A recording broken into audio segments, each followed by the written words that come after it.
This is Blue Hope Rising. I'm Matthew Allen. Today we're talking about how the American Dividend Plan could reimagine and kickstart a new American dream. Stay with us.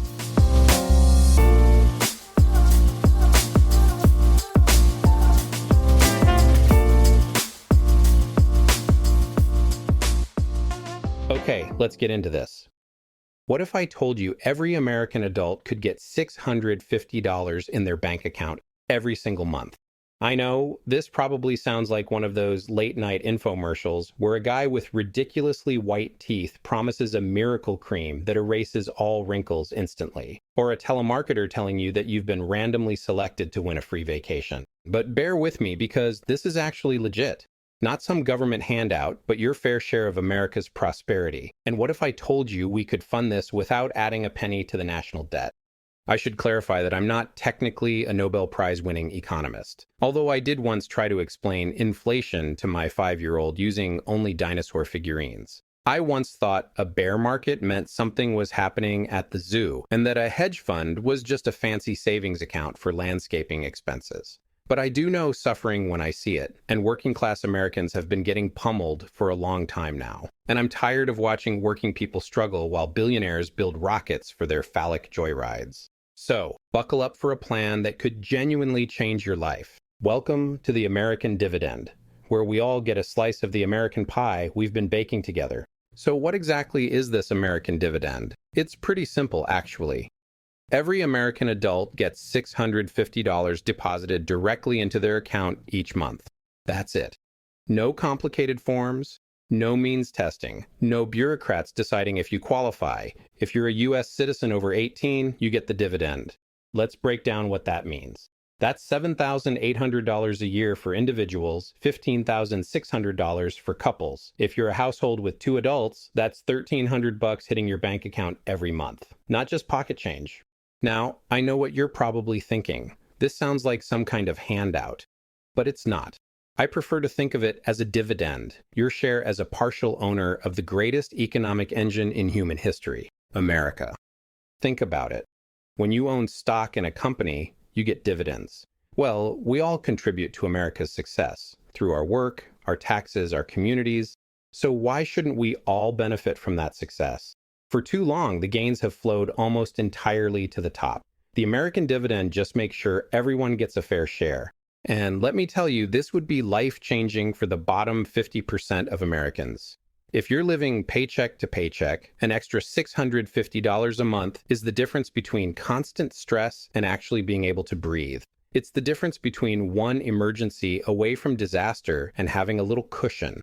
For the middle class, it's money for home repairs, college savings, or maybe, imagine this, an actual vacation. Remember those Ruby voters we talked about in episode 1? The ones who are radically uninformed and blindingly inattentive because they're too busy trying to survive? This is exactly the kind of straightforward policy that would get their attention. No PowerPoint needed. Just, you get $650 a month, period. That's something anyone can understand, no matter how stressed or overwhelmed they might be. But I can hear the questions already. Why not just raise the minimum wage? Why not better welfare programs? Why not just create more jobs? All fair questions. Let's take them one by one. Couldn't we just raise the minimum wage? Look, I'm not against higher minimum wages, but they have limits. For starters, they only help people with jobs. If you're a stay-at-home parent, student, disabled, or retired person, or someone starting a business, minimum wage does nothing for you. And let's be honest, raise it too high too fast, and we run into unintended problems. Small businesses that operate on thin margins get squeezed. The local diner or hardware store might have to cut staff, reduce hours, or even close up shop. The cruel irony, we end up hurting some of the very people we're trying to help.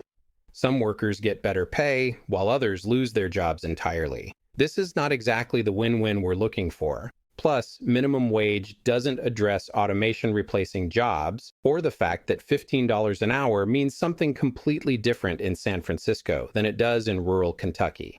What about better welfare programs? Again, I'm all for improving our safety net, but have you seen the current system? It's a bureaucratic maze with different applications, different rules, and benefit cliffs that can actually punish people for earning more. It's stigmatized, often dehumanizing, and expensive to administer. And it's way too easy for politicians to cut programs serving people who don't have lobbyists. Why not just create more jobs? Yes, please. But jobs alone aren't enough. First off, not all valuable work comes with a paycheck. Raising kids, caring for elderly parents, volunteering in your community, this labor, often done by women, props up our entire economy but gets zero compensation. Then there's the fact that economic disruptions happen. Pandemics, recessions, technological change. You can have the perfect job one day and be unemployed the next. And some regions struggle to attract employers no matter what incentives we throw at them. This is where the American dividend shines. It's universal, covering everyone regardless of work status. It's simple. No complex eligibility rules. It's empowering. You decide what you need, not some bureaucrat. It moves with you anywhere in America and continues during economic downturns when you need it most. Unlike minimum wage hikes, the American dividend boosts consumer spending without forcing businesses to cut jobs. In fact, it creates customers for local businesses because people have money to spend. Look, I'm not against other policies. Raise the minimum wage within reason? Sure. Better healthcare? Absolutely. But the American dividend does something nothing else can. It gives people the freedom to solve their own unique problems. Whether that's starting a business, going back to school, leaving an abusive relationship, or just having enough breathing room to stop working 3 jobs. Money might not solve everything, but lack of money sure creates a lot of problems. All right, let's talk about the elephant in the room. How do we pay for this? I want to be totally transparent about the math here because this has to work financially or it's just a nice theory. So here's the bulletproof funding plan. We establish a 10% value-added tax, often referred to as a VAT tax.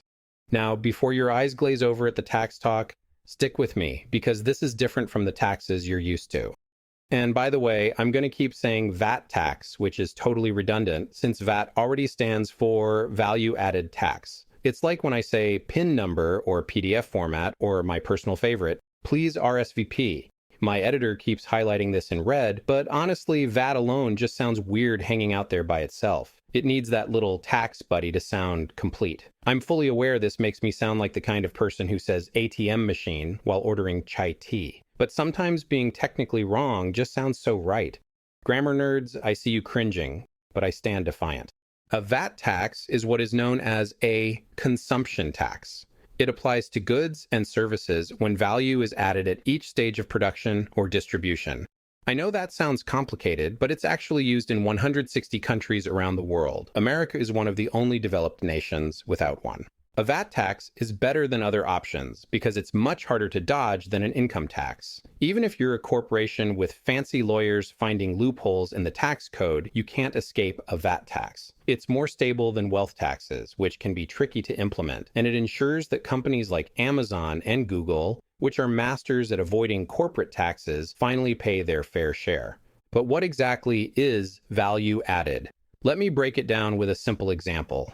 Imagine a bakery. A farmer sells wheat to a mill for $1, and there's a 10-cent VAT tax. The mill grinds it into flour and sells it to a baker for $3 with a 30-cent VAT tax, but they get credit for the 10 cents already paid. The baker makes bread and sells it for $6 with a 60-cent VAT tax, minus the 30 cents already paid. At each step, the VAT tax only applies to the new value created. Now, I know what you're thinking. Won't this just make everything more expensive? That's why we're designing this with multiple tiers. Essential items like groceries, prescription medications, and basic utilities have a 0% VAT tax. Yes, that's right, 0. Most goods and services get the standard 10% rate. Luxury items, the designer handbags, first-class flights, and fancy sports cars get a 15% rate. This tiered approach ensures the system is fair. We're not taxing people's groceries or medicine, but that $5,000 designer watch? Yeah, that'll have a bit extra on it. When all the math is done, a 10% VAT tax with these tiers would generate approximately $2.1 trillion annually based on conservative estimates of U.S. consumption patterns. This is enough to fund the full $650 monthly dividend for all American adults, cover administrative costs, about 2% of the program, and maintain a stability fund to ensure consistent payments even during economic downturns. This isn't magical thinking or money printing. It's a carefully balanced system that works in almost every other developed country in the world. And it's about time it worked for us too. So let's prove it works by walking through the implementation path. I understand some skepticism here. Big ideas should be tested before going nationwide. So here's how we make this work in the real world. Phase 1, regional pilots, 2 years. We'll select diverse regions across America, a mix of urban, rural, struggling, and thriving communities, to receive the full $650 monthly dividend. These pilots would be directly funded by Congress. No VAT tax yet. We'll closely study the effects on local businesses and employment, housing costs and availability, health outcomes, entrepreneurship rates, and overall well-being. This gives us actual data instead of theoretical projections. Phase 2, national rollout with support, 2 years. Once we see the dividend works in our pilot regions, we implement it nationwide along with a gradual VAT tax introduction. We'll begin with a 5% VAT tax and a $325 monthly dividend and provide comprehensive support for businesses adapting to the VAT tax system. We'll implement transparent tracking of results with quarterly public reports, scaling to 7.5% VAT tax and a $490 dividend in year 2. Phase 3, full implementation. We'll complete the transition to the full 10% VAT tax and $650 monthly dividend with adjustments based on what we've learned from the earlier phases.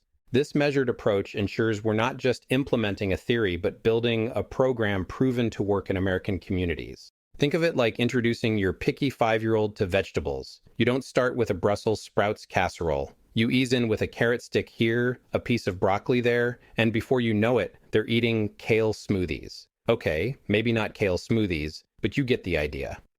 Let's tackle one of the biggest concerns head on. What happens when millions of Americans suddenly have more money for housing in areas already facing housing shortages? This is a legitimate question that requires serious attention. That's why the American dividend must be paired with a 5-part comprehensive housing strategy. 1. Zoning reform incentives. We would provide federal funding for communities that eliminate restrictive zoning laws that prevent housing construction. 2. Construction acceleration program. We would direct investment in new housing construction, particularly in high-demand areas. 3. First-time homebuyer support. We would create special assistance programs to help dividend recipients build equity through homeownership. 4. Anti-speculation measures. Policies would be created to prevent corporate investors from capturing dividend-enhanced housing demand. And 5. Rent stabilization during transition. Temporary measures would be put in place to prevent price gouging during the implementation period. By proactively addressing housing supply alongside the dividend, we ensure the increased purchasing power helps people secure better housing rather than just driving up prices in supply-constrained markets. As for general inflation, the data from cash transfer programs worldwide consistently shows minimal inflationary effects when structured properly. By funding the dividend through a VAT tax rather than deficit spending or money creation, we're redistributing existing purchasing power rather than creating new money. So let's get ahead of the criticisms here. Now I know what's coming. The second anyone proposes something like this, the critics swoop in with their talking points. So let me get ahead of the usual suspects. A VAT tax is regressive. It hurts poor people more than rich people. This would be true if we just slapped a flat VAT tax on everything and called it a day. But we're not doing that. Remember, essentials like groceries and medicine aren't taxed at all. And here's the kicker. We're including a rebate system for low-income households. If you make less than $25,000 a year, you'll get a rebate that offsets the VAT tax you pay on taxable purchases. So the system actually ends up being progressive, not regressive. This is socialism. Really? Giving every American a share of our collective prosperity is socialism? Last I checked, dividends are a feature of capitalism, not socialism. This isn't the government taking over industries. It's simply ensuring that the benefits of our economy don't just flow to the top. It's capitalism where everyone gets to participate, not just those born with advantages or lucky enough to be in the right place at the right time. People will just waste the money on booze and cigarettes. That's pretty damn condescending. The whole poor people can't be trusted with money argument is just snobbery dressed up as concern. And let's be real, if we're talking about questionable spending habits, none of us should throw stones. We all buy stuff we don't need, order takeout when there's food at home, and occasionally wake up wondering why we thought we needed an air fryer at 1 a.m. Freedom means other people get to make decisions you might not agree with, including how they spend their money. If you're comfortable with a billionaire buying yet another yacht, but worried about a struggling parent splurging on a six-pack, maybe examine where that concern is really coming from. Besides, the research consistently shows that when people get direct cash assistance, they spend it on boring, responsible stuff like housing, food, education, and getting out of debt. Turns out, people actually know what they need better than some stranger with a clipboard and a lot of assumptions. It will cause inflation. This isn't about printing new money, which can cause inflation. It's about redistributing existing money through a VAT tax system. And actually, the VAT tax itself helps control inflation by removing some purchasing power, even as the dividend adds it back. Countries with VAT taxes don't see higher inflation than the US. In fact, many have lower inflation. Plus, our targeted housing policies will address the sector most vulnerable to inflationary pressure. Look, I get it. Big ideas make people nervous. But what should make us more nervous is continuing down our current path where millions of Americans work themselves to exhaustion and still can't make ends meet. That's the real disaster, and the American dividend is our way out. Let me be crystal clear about something important. The American dividend is designed to complement existing supports for people with specialized needs, not replace them.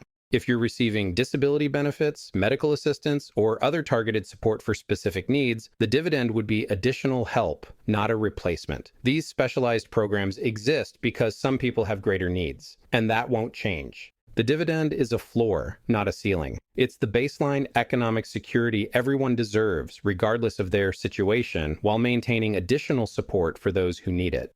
This approach ensures no one falls through the cracks while extending economic dignity to everyone. So let's break down the refined numbers because I want you to see that this isn't just some feel-good fantasy. The math actually works. The total annual cost of giving every adult American $650 per month comes to about $2 trillion. That's based on approximately 258 million adults in the US. Big number, right? But here's where it gets interesting. Our 10% VAT tax with the tiered structure would generate approximately $2.1 trillion annually. That covers the full cost with about $90 billion to spare. We'll use about $40 billion of that for administration costs, which is actually pretty efficient at just 2% of program costs. Compare that to some existing programs where administration eats up 7% or more of the budget. That still leaves us with a $50 billion buffer for economic fluctuations or unexpected needs. Again, this isn't deficit spending or printing money. It's fully funded through the VAT tax. Now, how does this compare to other major government programs? Social Security costs about $1.3 trillion annually.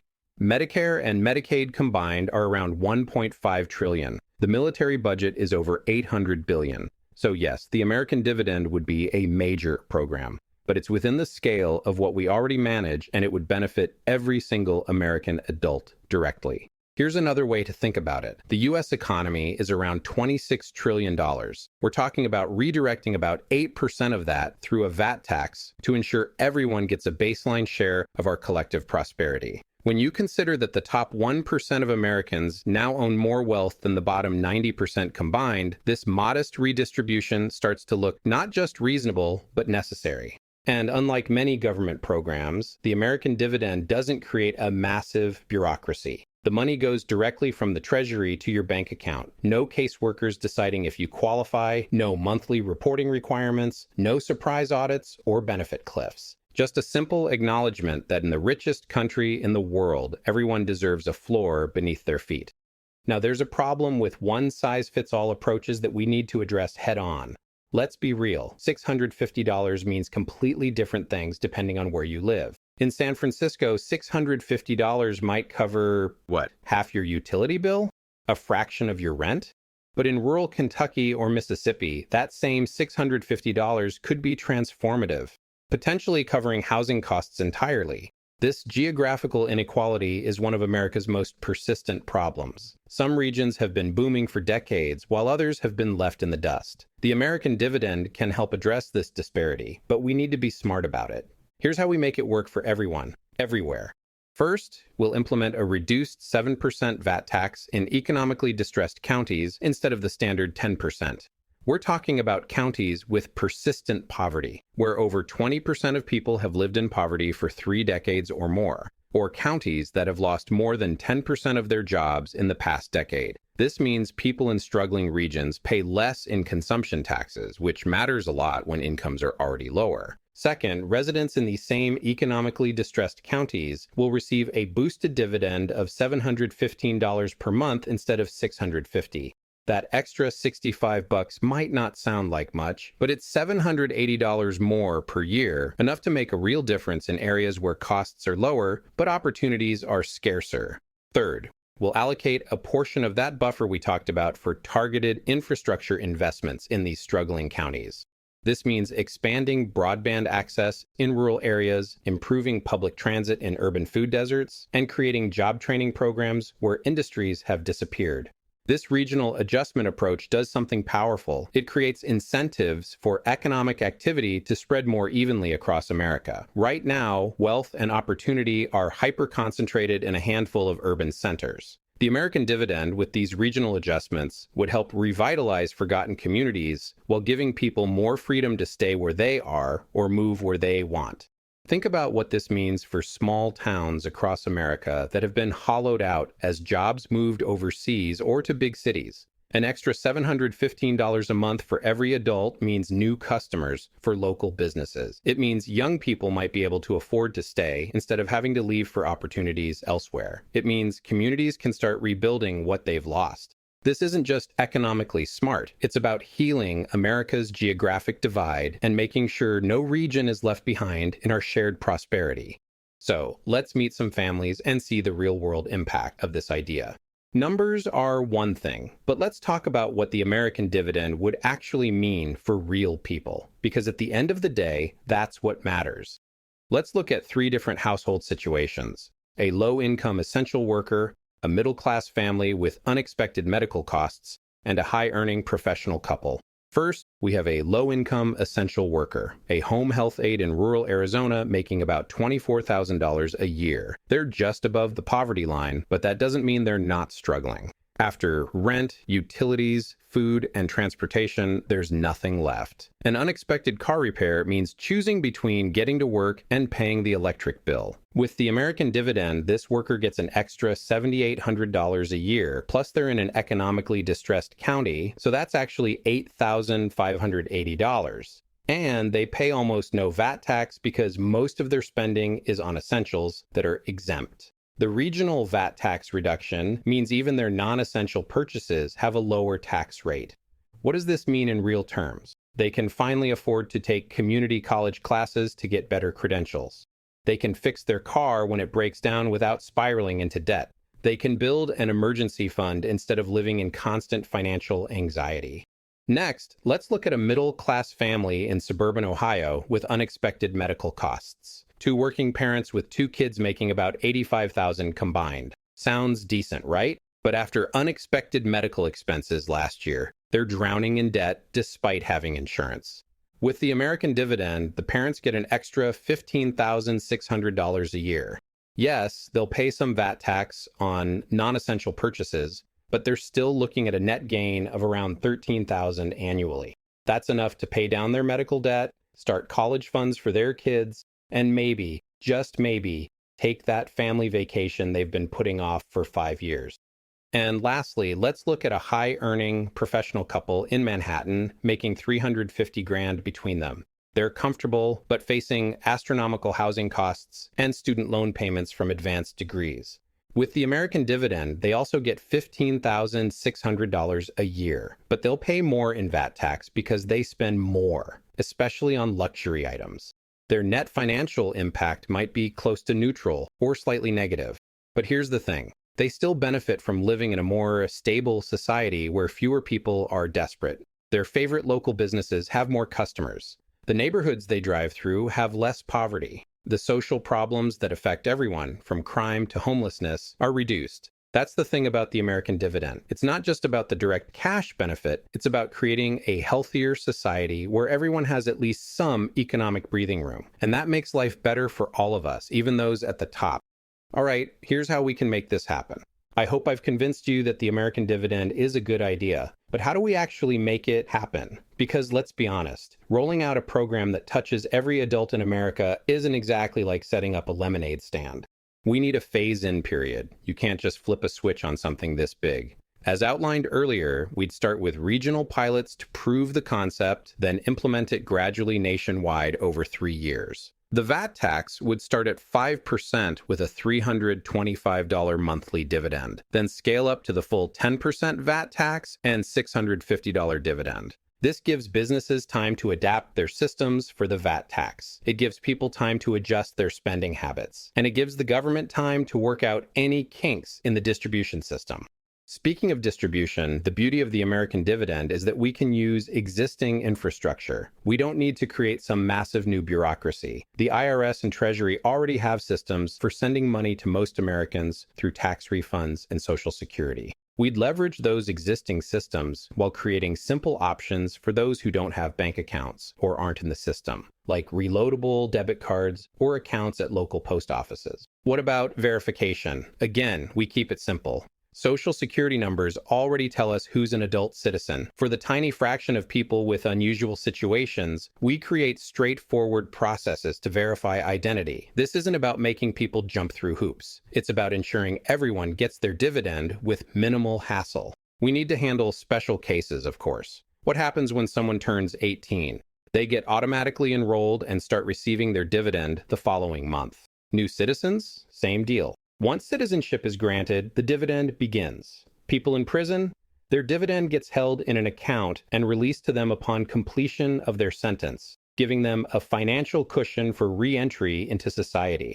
On the technology side, we need a secure, user-friendly system that works for everyone from tech-savvy millennials to seniors who've never used a smartphone. The good news is we're not reinventing the wheel here. The basic technology for direct deposits and electronic transfers already exists. We just need to make it more accessible and reliable. The key to making all this work is keeping it simple from the user's perspective. No complicated applications, no monthly reporting requirements, no surprise eligibility reviews, just a straightforward system that treats people with dignity and respect. Because at the end of the day, that's what the American dividend is all about.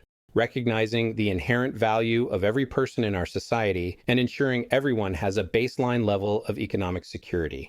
Now let's talk about something really exciting. What happens when you suddenly have millions of Americans with more money in their pockets? Because the American dividend isn't just about helping individuals, it's about transforming our economy from the ground up. First, we get a local business boom. When people have more money, they spend it, and they tend to spend it close to home. That coffee shop you love, they'll have more customers. The hardware store down the street, busier than ever. The family restaurant that's been struggling, they might actually make it. This isn't trickle down. It's what I call ripple out economics. Prosperity that starts with regular people and amplifies throughout the community. Next, we see an entrepreneurship explosion. Ask people why they don't start that business they've been dreaming about, and the answer is usually the same. I can't afford to take the risk. The American dividend changes that equation. When you have $650 a month guaranteed, taking a chance on a new venture becomes a lot less scary.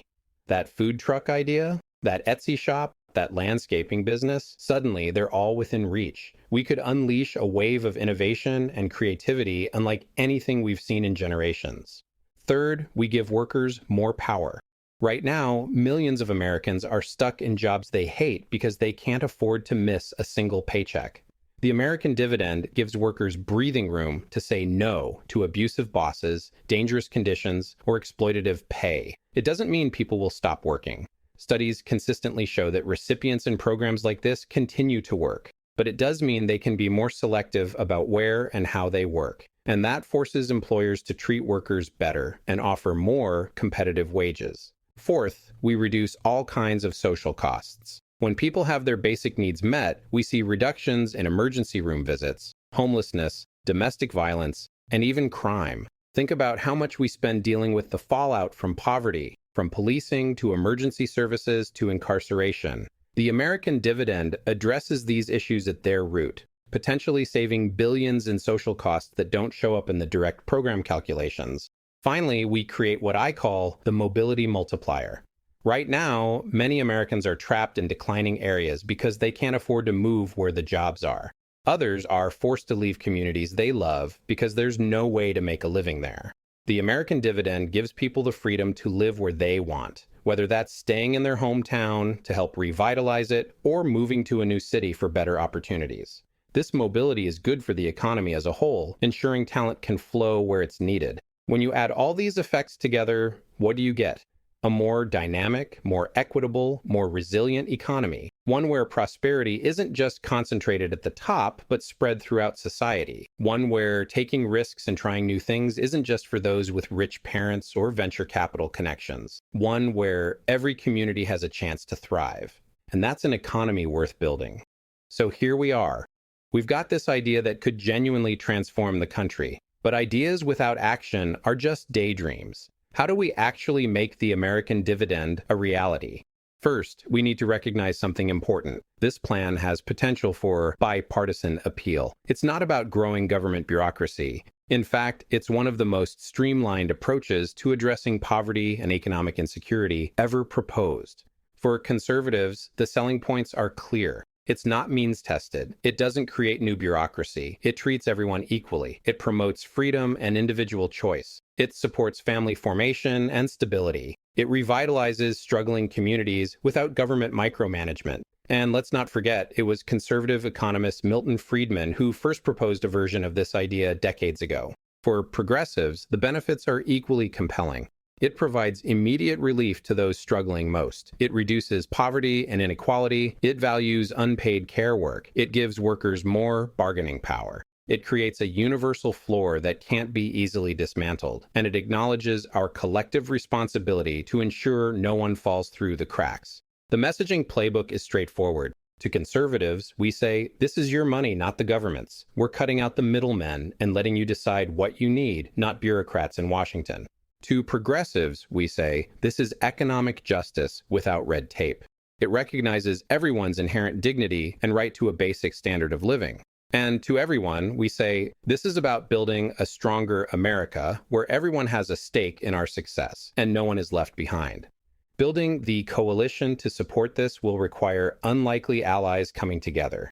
Imagine tech entrepreneurs alongside labor unions, libertarians alongside social justice advocates, rural community leaders alongside urban reformers, religious organizations alongside secular humanists. This idea isn't as far-fetched as it sounds. There's already growing support for this kind of universal basic income program across the political spectrum. Former presidential candidate Andrew Yang built a movement around a similar concept.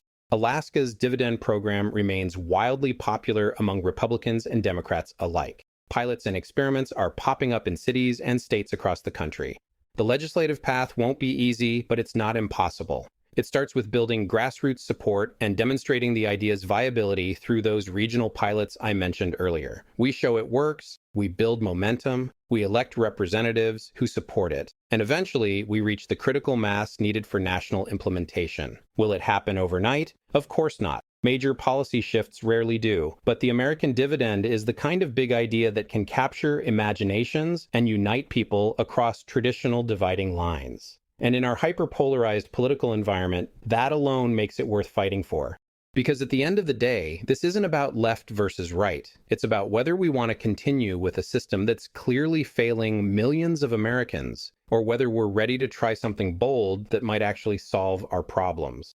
I know which side I'm on. How about you?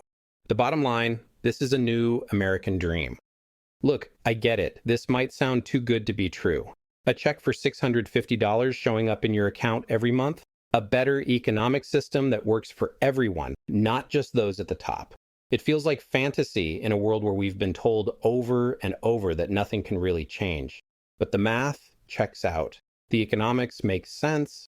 And most importantly, it would actually help real people living real lives. We've tried trickle-down economics for decades. And what has it gotten us? The largest wealth gap since the 1920s. Stagnant wages for most Americans despite skyrocketing productivity. Millions of people working multiple jobs and still struggling to make ends meet. We've tried complicated safety net programs, each with their own eligibility requirements, paperwork burdens, and benefit cliffs. What has that gotten us? A system so complex that many people who qualify don't even access the benefits they're entitled to. A system that often treats people with suspicion rather than dignity. Maybe it's time we try something radically simple, just making sure everyone gets their fair share of America's prosperity. Remember in our earlier episodes when we talked about finding a celebrity candidate who could break through to those Ruby voters, folks too stressed and overwhelmed to engage with complex policy debates? Imagine that candidate standing on stage saying, every American adult will get $650 a month, period. That's the kind of clear, powerful message that cuts through the noise and speaks directly to people's lives. And pair that with our Build a Longer Table tax plan from episode 4, where we eliminate taxes entirely for those making under $50,000 while asking the wealthiest to contribute more. Suddenly, you've got a comprehensive economic vision, zero taxes for those struggling most, a monthly dividend for everyone, and a more balanced system where prosperity is shared, not hoarded. This isn't just a collection of policies, it's a new social contract, one that says, if you're part of this American project, you deserve both the freedom from financial desperation and the opportunity to build something better. The American dividend isn't just another policy proposal. It's a reimagining of what our economy could be, one where everyone has a floor beneath which they cannot fall and a stake in our collective success. When everyone has enough to meet their basic needs, we all benefit. Crime goes down, health improves, innovation flourishes, communities strengthen. The constant stress that wears down so many Americans? It eases, replaced by the freedom to plan, to dream, to contribute in meaningful ways. And just imagine explaining this to your politically opposite uncle at Thanksgiving. For once, you might actually agree on something before the pumpkin pie arrives. That alone might be worth the entire $2 trillion investment. This is the American dividend. Together with our other proposals, it forms a blueprint for an America that works for everyone. Because a country isn't truly great unless it's great for everyone. The question isn't whether we can afford to do this. The question is whether we can afford not to.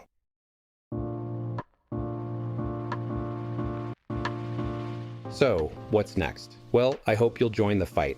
Find us on Reddit, where progressives are coming together to focus on smart solutions, not just outrage. Just search for Blue Hope Rising. If this episode sparked something in you, share it with someone who needs a little bit of hope right now. You can also find the full write-up of this podcast at bluehoperising.com. This is Matthew Allen for Blue Hope Rising. As always, thanks for listening. Be kind, stay curious, and we'll see you next time.